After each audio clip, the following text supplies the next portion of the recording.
What's up, friends? Right now I'm pretty much at Viewpoint Drive, right where it dead ends, and right up here is a trail to the Shanahan Trail. There's also just cattle grazing there. I don't know, it's wholesome, but also very dope. Today's video is a virtual tour of one of the best places to live, dare I say, in the world, Boulder, Colorado. Let's get into it.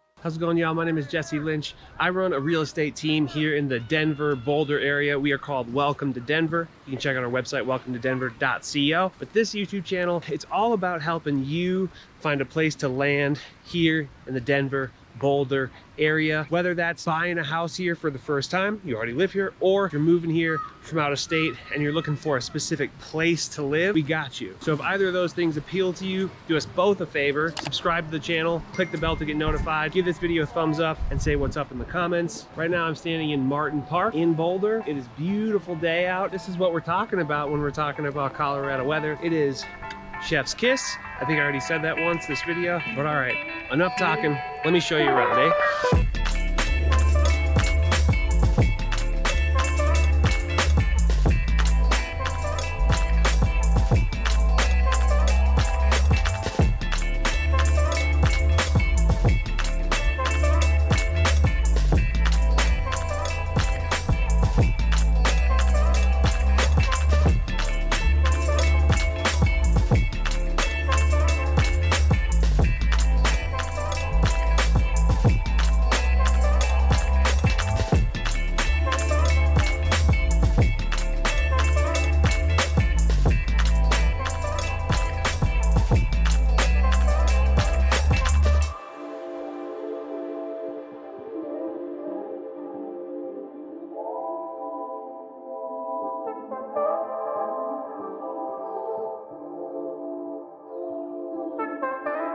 All right, y'all, right now I'm at the 29th Street Shopping Center, 29th Street Mall, whatever you want to call it. It's like an open air mall, and there's 2 levels. It's got a ton of shops. It's even got some sort of commercial spaces where people have offices and they run their companies out of that aren't just like you can go there and buy things. Boulder, Colorado is a beautiful, beautiful community. It's about 45 minutes, give or take, depends on traffic, from Denver, and it's more or less northern and certainly the westernmost suburb or city that's part of the Denver Boulder metro. Very much like Denver, Boulder is about a mile high in elevation, and it's basically what's considered the Boulder Valley, which is where the Rocky Mountains meet the Great Plains.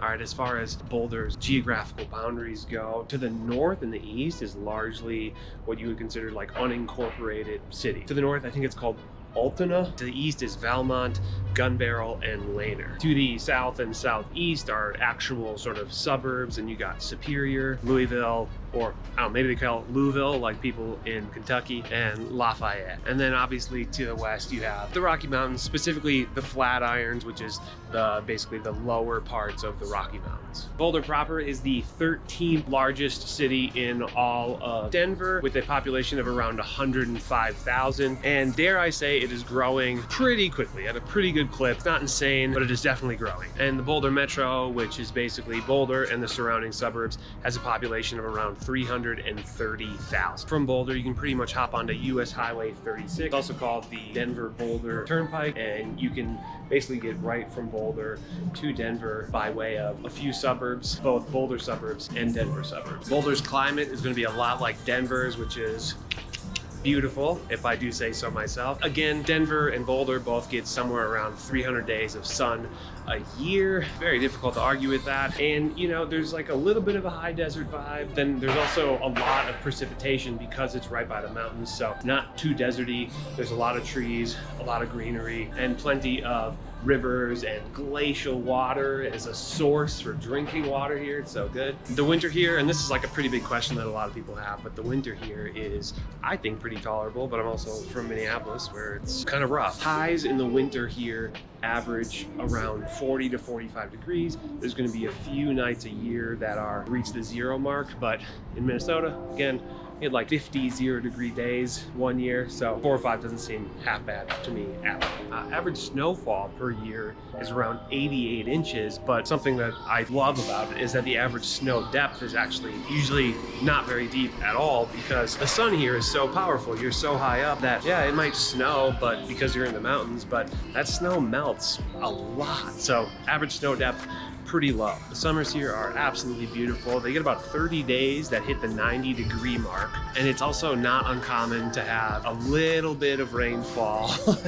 Not every day, but a lot of days, specifically in the afternoon for whatever reason. That's just where precipitation tends to pick up. Economically, Boulder is quite robust, especially when you consider the population. I mean, again, the metro population is 320,000. There are quite a few companies and industries here in Boulder that are all doing pretty big things. One really big industry here in Boulder is the aerospace industry. Boulder has over 5 times the amount of aerospace companies versus like any other area in the country, so big aerospace presence. Boulder is home to the University of Colorado Boulder, which has a huge sort of like biomedical pharmaceutical presence, and because of that, so does the rest of Boulder. More and more, Denver is known for its tech industry, but Boulder is definitely not far behind. It has about 4.5 times more IT jobs specifically than the average metropolitan area in the country.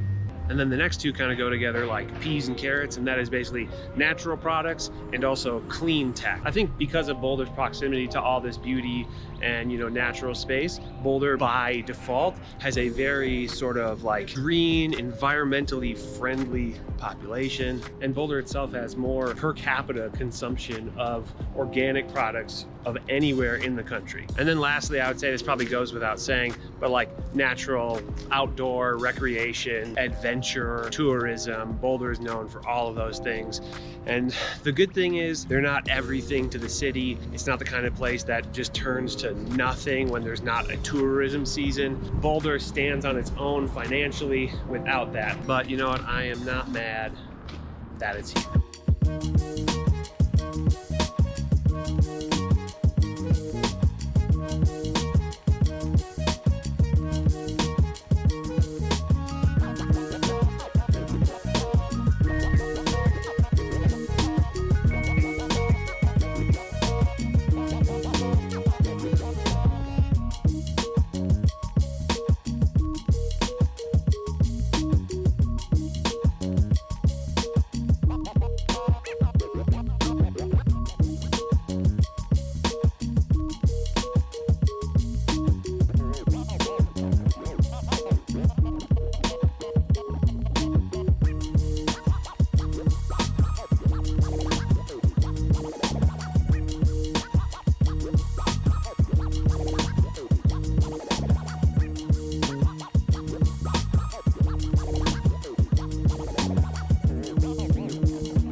Right now I'm at the University of Colorado Boulder, aka CU Boulder, which I don't usually do this, but I think that it deserves its own section in this video, not only because it maybe has the most beautiful setting of any college ever, but it's also a beautiful school and a very, very high quality school. It is considered a public Ivy school, which basically just means that it's a public university that has as high of quality education as the Ivy Leagues. CU Boulder has like an active population, student population of right around 35,000 people, and the most popular, most common majors are psychology, aerospace, computer science, integrated physiology. I have to admit, I have no idea what that means. Cyborgs, is that what that is? And then finance. CU Boulder was founded in 1876, which is actually like just before Colorado was officially even a state, which also blows my mind. Also, the campus is like really beautiful. I'm sure it's been redone since that, you know, but it is a beautiful, beautiful campus, quite large. And they're also considered an L1 university, which basically just means like, I'm assuming it means level 1, I don't know. I made that up, but it basically just means that they engage in like a high level of research. And like I said earlier, they do a lot of medicine, bioscience, and that kind of thing. And so because of all the research that they do here, that in general, Boulder, the city of Boulder, sees some growth for that. All right, now I'm gonna pop over to Nobo, AKA North Boulder. We're gonna talk a little bit about the art scene here.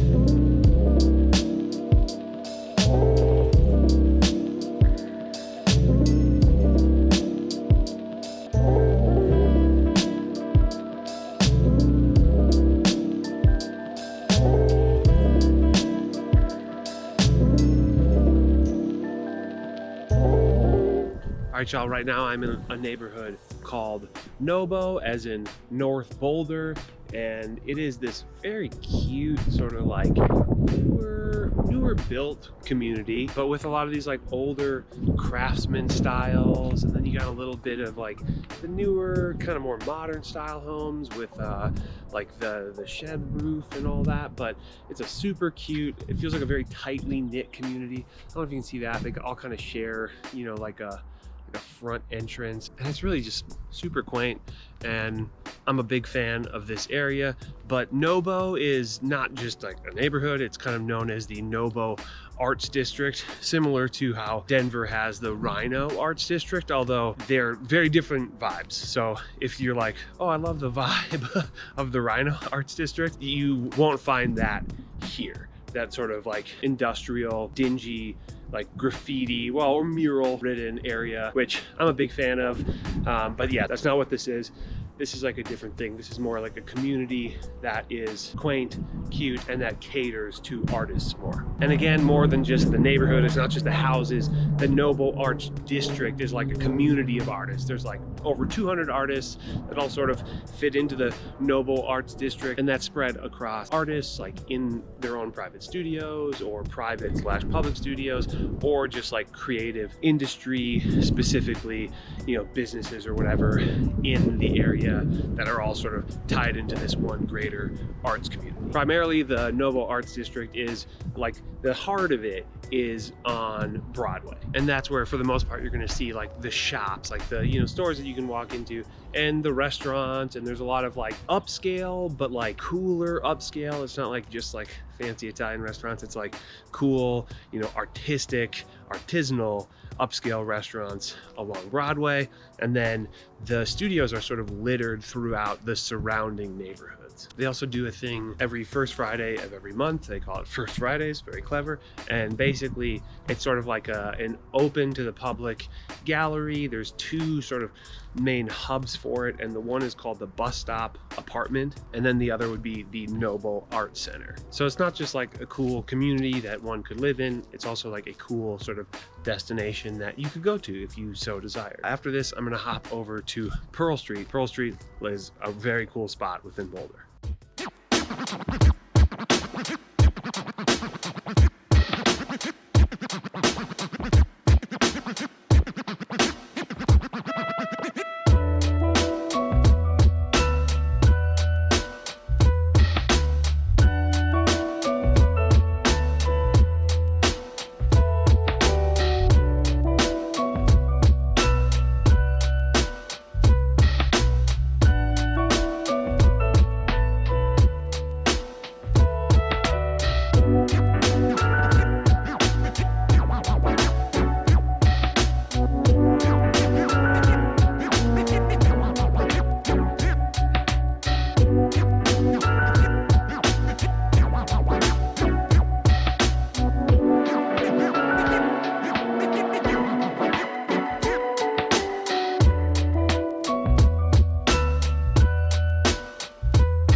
right, y'all, behind me is probably one of the most happening places in all of Boulder. I'm not gonna walk down there because it's so busy and there's so many people.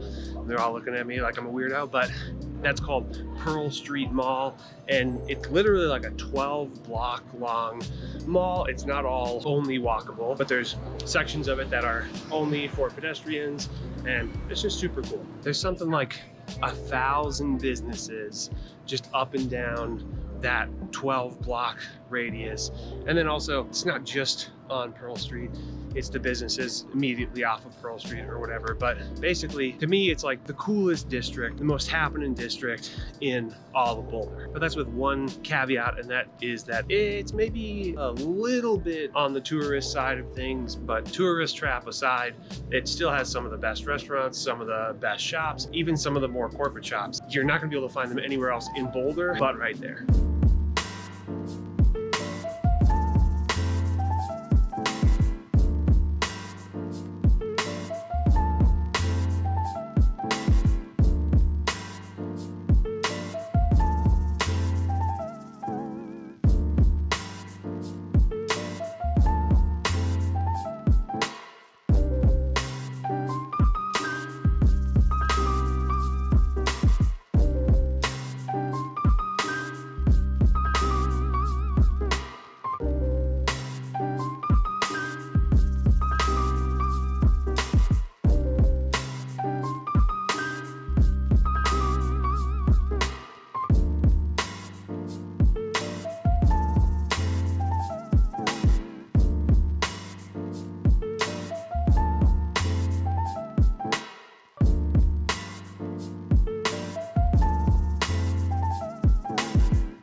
All right, friends, right now I'm standing in front of Fairmont High School. Fairmont High School is literally the second best rated school in all of Colorado. High schools here are grade 9 through 12. The next best school in Boulder High School is Boulder High School, and that is rated 8th best public school in Colorado. And then the worst rated high school in Boulder, I'm not throwing shade, it's called Arapahoe Ridge High School. It gets a C overall on niche.com, whereas Boulder High School and then Fairview High School gets an A+.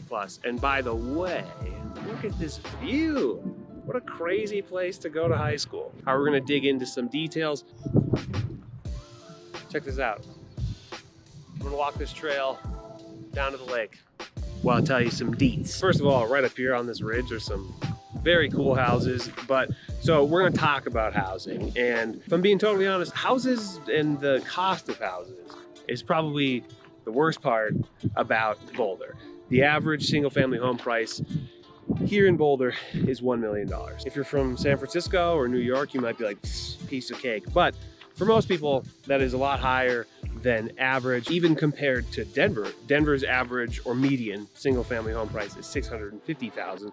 Boulder's is $1 million. That's a pretty big gap for a 45-minute drive. And one thing to note about this is the average list price for a single family home is $899,000. The average sale price is $1 million. So houses go for over asking, statistically speaking, but for sure, houses go for over asking. And that's pretty much the market we're in right now everywhere. So literally the cheapest single family home that's like currently on the market, and to be frank, it's pending, so it's not really on the market, but is $550,000. And then, I mean, there's all the way up north of 14 million currently on the market. And for sure, homes do get even more expensive than 14 million. For a condo, that's a different story. You can get into a condo for as little as like 150,000, but the sweet spot for most condos, and most condos that people are like, you know, the average person is really gonna wanna live in, is definitely gonna be a bit higher than that. And then again, it goes up north of 4 million for a condo here.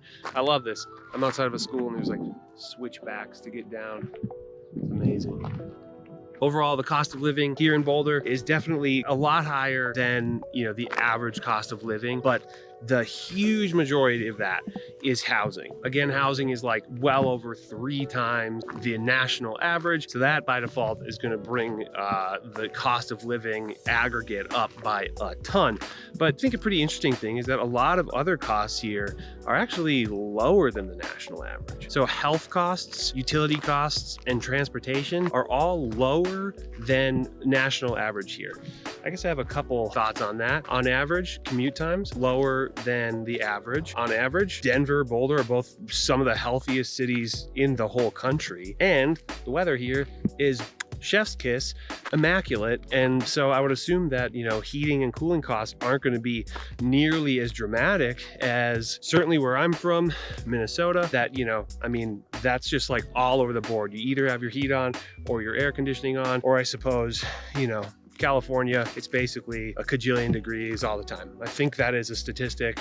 I think I'm right about that. Boulder is a super well-educated population. 40% of Boulder's population has a master's degree or higher. I don't even know what's higher than a master's degree, but I think it's safe to say that that education level speaks to the cost of living and just speaks to the economy as a whole here. Over 50% of people here drive a car as far as commuting goes, and then about 10% of the population will walk and another 10% will commute by bicycle. Okay, and then one final little note here is that Boulder is a very climate conscious place, maybe one of the most in the country, dare I say the world? I don't know, I'm making that up. But interestingly enough, Boulder was the first city in the whole country to basically create a carbon tax where they tax businesses based on their carbon footprint. But in 2019, they also got very real about their sort of climate agenda. They basically declared a climate emergency and set some dates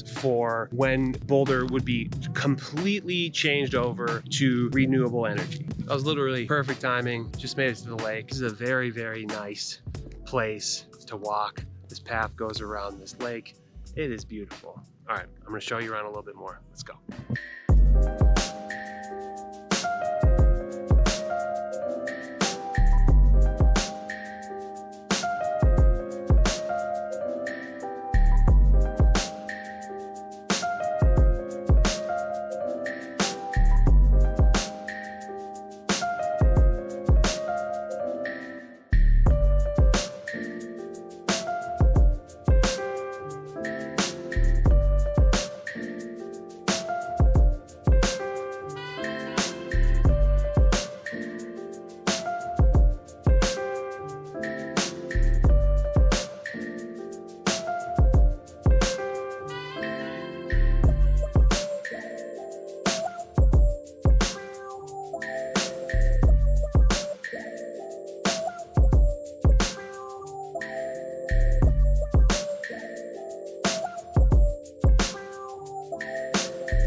All right, y'all, right over here, Boulder Creek, right over here, Boulder Canyon Drive. And that's just because I'm just headed up the mountain to enjoy the sunset at the end of the day. But I hope you enjoyed this video. I hope you enjoyed Boulder. And if you're thinking about moving here to Boulder or anywhere in the Denver area, you can get a hold of us any way you can. Welcome to Denver.co. You can email us at info@welcometodenver.co, or you can call or text the number on the screen. I'm sorry if the audio sounds like crap, but I'm by a very loud creek and, you know, it's beautiful. I'm only kind of sorry about it. Just check this out real quick. Yeah, it's dope. All right, subscribe to the channel, click the bell to get notified, give the video a thumbs up, say what's up in the comments. I appreciate it. I'll talk to you soon. Bye-bye.